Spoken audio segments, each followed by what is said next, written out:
Thank you for the kind introduction. My name is Malte Bischof. I work at the Hebrew University in Jerusalem, and I work on the philosophy of Baruch de Spinoza. So first I will tell you a little bit about the man, and then I'll talk about my research. Now, speaking of a man who went by the motto, the more enemy there is, the more honor to gain, Spinoza was easily the most vilified and castigated European philosopher for centuries. People were ostracized even if their name were vaguely associated with Spinoza.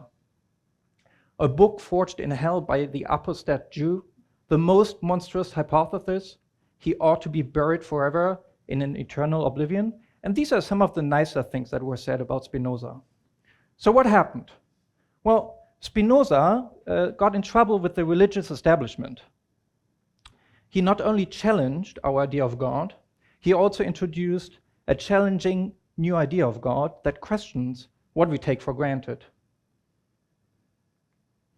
Now, the first thing to know about Spinoza is that he was an early modern philosopher. And many early modern philosophers were also mathematicians. Descartes, for example, not only brought you the famous phrase, I think, therefore I am, he also brought you the Cartesian coordinate system.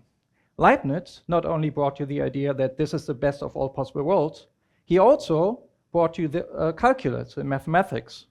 So what made Spinoza's philosophical views so potent was that he was demonstrating them in mathematical fashion.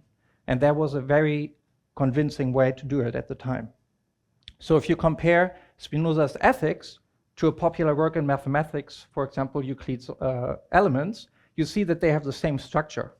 Both authors lay a foundation with axioms, definitions, and postulates on the basis of which they then proceed to prove propositions which build their respective systems. All right, so having seen what Spinoza the man is, let's move on to his philosophical views by contrasting theism with Spinozism.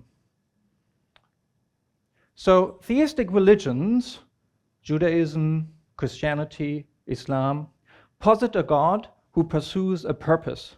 He creates a world and he intervenes in it. The important thing here is that God and the world are distinct. In other words, God is transcendent. By contrast, Spinoza claims that God and the world are one. In other words, there is no transcendent God. There's two ways to interpret Spinoza in this matter.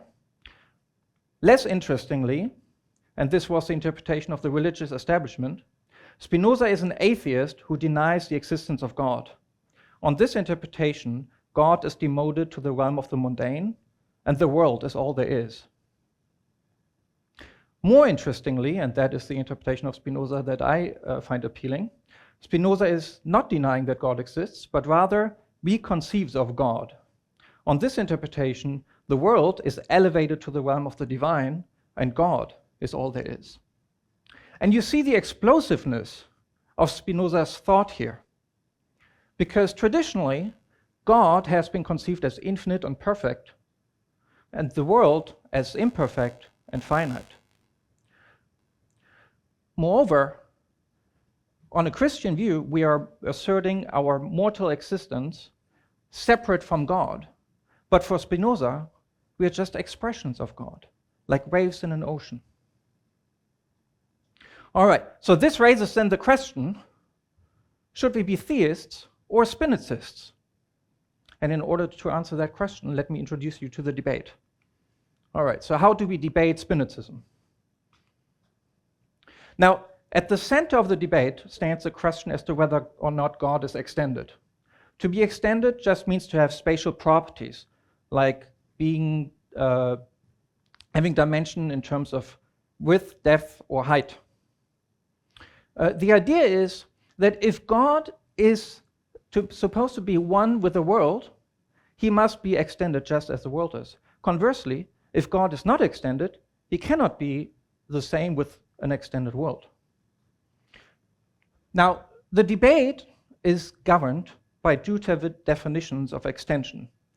Theists talk about divisible extension, and divisible extension corresponds to what we ordinarily think about space when we think about space. By contrast, Spinozists talk about indivisible extension. And indivisible extension does not correspond to what we ordinarily think about when we think about space. It's a little bit of an obscure notion, but if you want to learn more about it, read my essay, Spinoza on the Paths of God, and as the kids say, like and subscribe. All right, so on this slide you see two arguments by theists and Spinozists, and both theists and Spinozists agree that you cannot divide God. However, they disagree on the question as to whether being extended would render God divisible. I won't get into the nitty-gritty of the arguments here because not much progress has been made on this point.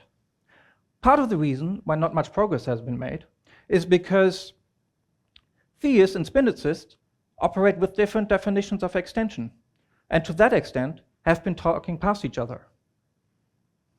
So now that we have the stalemate in the debate, there's a question about how we can escape it and make progress. And so in my research, I highlight a more fundamental disagreement between Spinozism and theism that has been obscured by the back and forth over first-order arguments like the ones I just showed you. And this disagreement concerns the question of the order in which we philosophize. Specifically, the question is as to whether we start with God or with a worldly thing.